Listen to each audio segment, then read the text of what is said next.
नमस्कार मित्रों, जय Hind, Vande Mataram. International monetary fund यानी कि अंतर्राष्ट्रीय मौद्रिक कोष ने हाल ही में वर्ल्ड इकोनॉमिक आउटलुक रिपोर्ट 2021 जारी किया है, जिसमें यह कहा गया है कि भारतीय अर्थव्यवस्था 2021-22 में 11.5% वृद्धि दर से आगे बढ़ेगी। इसके अलावा वैश्विक अर्थव्यवस्था के बारे में भी अनुमान व्यक्त किए गए हैं और एडवांस्ड इकोनॉमीज यानी कि जो विकसित अर्थव्यवस्थाएं हैं और इमर्जिंग मार्केट्स यानी कि उभरते बाजार एवं जो विकासशील राष्ट्र हैं उनके भी विकास के बारे में प्रोजेक्शंस किए गए हैं। तो इस वीडियो में हम इन्हीं प्रोजेक्शंस यानी कि अनुमानों के बारे में देखने वाले हैं और यह भी जानने वाले हैं कि आईएमएफ आखिर है क्या। आईएमएफ के बारे में संपूर्ण जानकारी हम इस वीडियो में प्राप्त करेंगे, तो वीडियो को जरूर अंत तक देखिए। यदि चैनल पर नए हैं तो जरूर से जरूर चैनल को सब्सक्राइब कर लीजिए ताकि इस प्रकार की अन्य वीडियोज के लिंक आपको टाइम पर मिलते रहें। अगर आप चैनल पर पहले से सदस्य हैं तो जरूर से जरूर वीडियो को लाइक और शेयर जरूर कर दीजिए ताकि हमें प्रोत्साहन मिलता रहे। आइए अब शुरू करते हैं अपना वीडियो और देखते हैं आखिर यह रिपोर्ट चर्चा में क्यों है। तो हाल ही में अंतर्राष्ट्रीय मुद्रा कोष द्वारा जारी वर्ल्ड इकोनॉमिक आउटलुक रिपोर्ट में भारत की अर्थव्यवस्था के वित्तीय वर्ष 2021-22 में 11.5% वृद्धि दर से बढ़ने का अनुमान व्यक्त किया गया है। अब देखते हैं भारत से संबंधित अनुमान। फिस्कल ईयर 2020 और 21 में यानी कि वर्तमान वित्तीय वर्ष में आईएमएफ ने रिकॉर्ड 10.3% संकुचन का अनुमान लगाया है। फिस्कल ईयर 2021-22 में यानी कि अगले वित्त वर्ष में जो 1 अप्रैल 2021 से शुरू होगा, जीडीपी वृद्धि दर का अनुमान 11.5% है, जो अक्टूबर 2020 में लगाए गए अनुमान से 2.7% अधिक है। पिछले वर्ष अक्टूबर में आईएमएफ ने वित्तीय वर्ष 2021-22 में भारत के लिए जीडीपी में 8.8% वृद्धि दर का अनुमान लगाया था, जो पूरी दुनिया में सर्वोच्च था। फिस्कल ईयर 2022-23 में भारतीय अर्थव्यवस्था के 6.8% वृद्धि दर से आगे बढ़ने का अनुमान आईएमएफ ने लगाया है। अब देखते हैं भारत सरकार का अनुमान क्या था 2020-21 के लिए। तो वर्तमान वित्तीय वर्ष के लिए आईएमएफ का अनुमान भारत सरकार के पहले अग्रिम अनुमान यानी कि 7.7% और रिजर्व बैंक ऑफ इंडिया के 7.5% के अनुमान से भी अधिक है। अर्थात भारत के लिए वृद्धि दर का जो अनुमान भारत सरकार और आरबीआई ने लगाया था उससे भी आईएमएफ का अनुमान अधिक है। अब देखते हैं आखिर आईएमएफ के अनुमान में बढ़ोतरी के कारण क्या क्या हैं। तो भारत ने कोविड-19 महामारी से निपटने तथा इसके आर्थिक परिणामों के मद्देनजर बहुत ही महत्वपूर्ण निर्णायक कदम उठाए हैं। आईएमएफ क्या कहती है, आइए देखते हैं।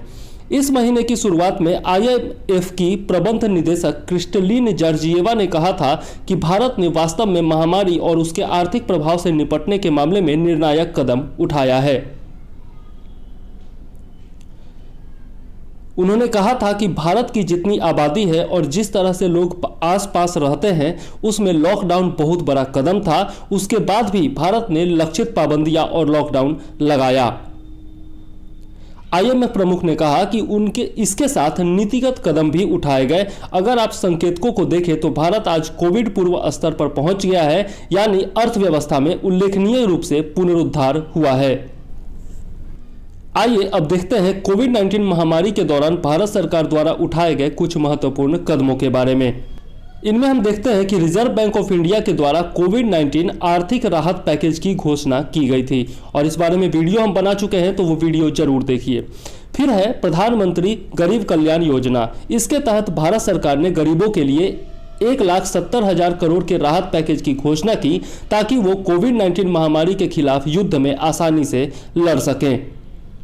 इसके बाद हम देखते हैं आत्मनिर्भर भारत अभियान के बारे में। इसका लक्ष्य भारत में ही स्वदेशी गुणवत्तापूर्ण सुरक्षित एवं भरोसेमंद सामग्री का निर्माण करना है ताकि आयात पर भारत की निर्भरता कम हो तथा वैश्विक बाजार में भारत की हिस्सेदारी को भी बढ़ाया जा सके। अब देखते हैं आत्मनिर्भर भारत के 5 स्तंभ। पहला है अर्थव्यवस्था, जो वृद्धिशील परिवर्तन यानी कि इंक्रीमेंटल चेंज के स्थान पर बड़ी उछाल यानी कि क्वांटम जंप पर आधारित हो। दूसरा है अवसंरचना यानी कि इंफ्रास्ट्रक्चर, ऐसी अवसंरचना जो आधुनिक भारत की पहचान बने। तीसरा है प्रौद्योगिकी यानी कि टेक्नोलॉजी, 21वीं सदी प्रौद्योगिकी संचालित व्यवस्था पर आधारित प्रणाली। चौथा है गतिशील जनसांख्यिकी यानी कि वाइब्रेंट डेमोग्राफी, जो आत्मनिर्भर भारत के लिए ऊर्जा का स्रोत है। और पांचवा है मांग यानी कि डिमांड, भारत की मांग और आपूर्ति श्रृंखला की पूरी क्षमता का उपयोग किया जाना चाहिए। तो यह है प्रधानमंत्री मोदी के अनुसार आत्मनिर्भर भारत के 5 प्रमुख स्तंभ। अब देखते हैं वैश्विक अनुमान के बारे में। तो वैश्विक अर्थव्यवस्था के 2021 में 5.5% तथा 2022 में 4.2% की दर से वृद्धि का अनुमान लगाया गया है। IMF ने 2020 में वर्ल्ड आउटपुट में संकीर्ण 3.5% का संकुचन भी देखा है, जो पहले देखे गए 4.4% की कमी से उल्टा है। कोविड-19 का टीका आ जाने और बड़ी अर्थव्यवस्थाओं के द्वारा नीतिगत सपोर्ट से अर्थव्यवस्था को बल देने का अनुमान लगाते हुए 2021 के लिए IMF ने अपने अनुमान में 0.3% का सुधार भी किया है। 2021 में ग्लोबल ट्रेड वॉल्यूम 8% के दर से बढ़ने का अनुमान लगाया गया है। IMF ने 2021 में तेल मूल्यों के 2020 के निम्न स्तर से 20% बढ़ने का अनुमान लगाया है, लेकिन यह 2019 के औसत मूल्य से अभी भी कम ही बढ़ेगा। मतलब बढ़ेगा तो जरूर, लेकिन पहले से कम बढ़ेगा।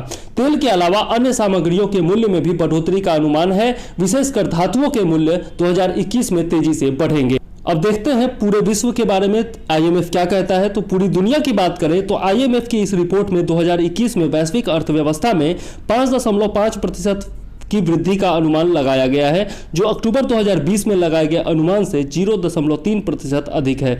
कुछ देशों में शुरुआती वैक्सीनेशन के अच्छे नतीजों को देखते हुए IMF ने अपने अनुमान में ये वृद्धि की है। रिपोर्ट में 2022 में वैश्विक विकास दर 4.2% रहने का अनुमान लगाया गया है। तो यह जरूर याद रखिएगा।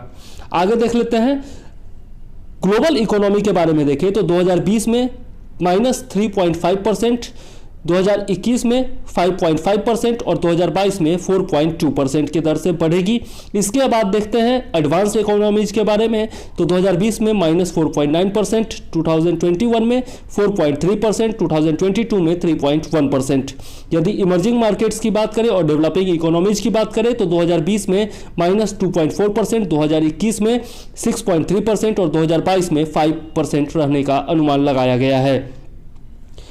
अब बात करते हैं अमेरिका और यूरोपीय संघ की। तो अन्य बड़े देशों की बात करें तो रिपोर्ट में 2020 में दुनिया की सबसे बड़ी अर्थव्यवस्था अमेरिका की विकास दर -3.4% रहने का अनुमान लगाया गया है। हालांकि इसके बाद इसमें सुधार होगा और 2021 में इसके 5.1% और 2022 में 2.5% रहने का अनुमान लगाया गया है। वहीं यूरोपीय संघ की अर्थव्यवस्था में 2020 में 7.2% की गिरावट और फिर 2021 में 4.2% और 2022 में 3.6% की वृद्धि का अनुमान लगाया गया है। और यहाँ पर लिस्ट आप देख सकते हैं अलग अलग अर्थव्यवस्थाओं की।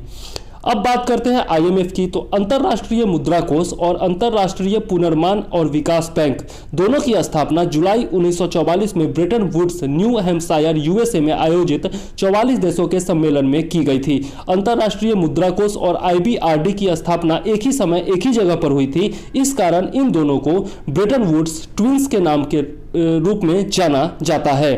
यह जरूर याद रखिएगा। इसके संस्थापक देशों में 44 देश शामिल थे और भारत IMF के संस्थापक देशों में शामिल है।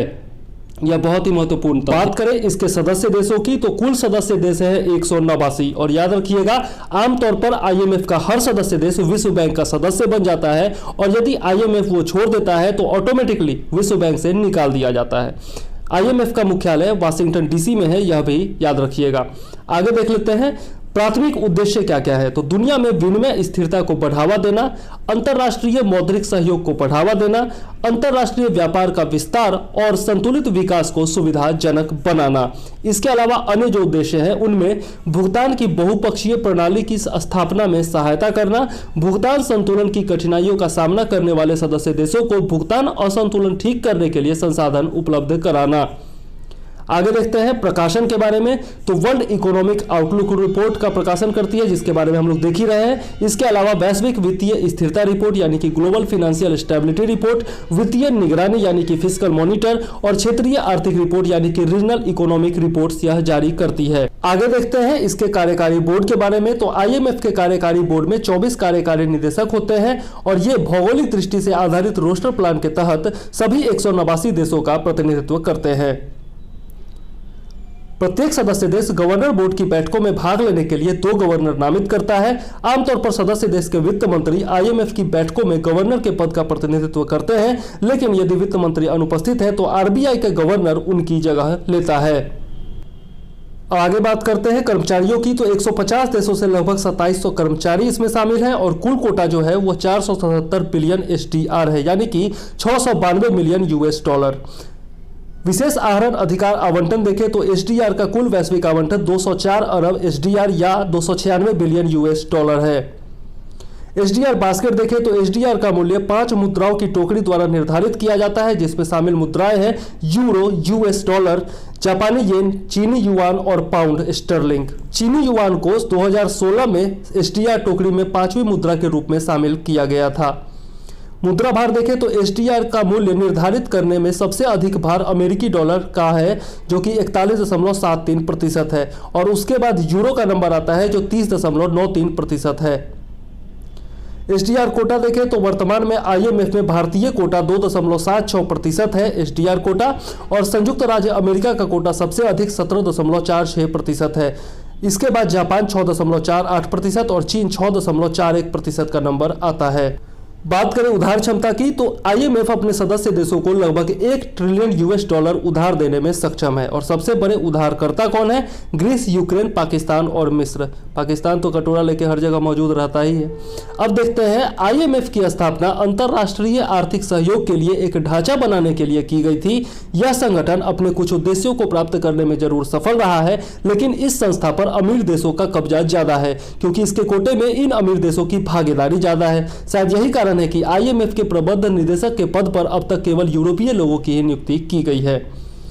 अब ये रिपोर्ट हम लोग यहीं पर समाप्त करते हैं। अगर वीडियो यदि पसंद आया हो और आपको लगता हो कि कुछ काम का वीडियो मैंने बनाया है तो जरूर से जरूर चैनल को सब्सक्राइब कर लीजिएगा यदि नए हैं, और बेल आइकॉन दबा दीजिएगा ताकि आपको वीडियो का नोटिफिकेशन टाइम पर मिलता रहे।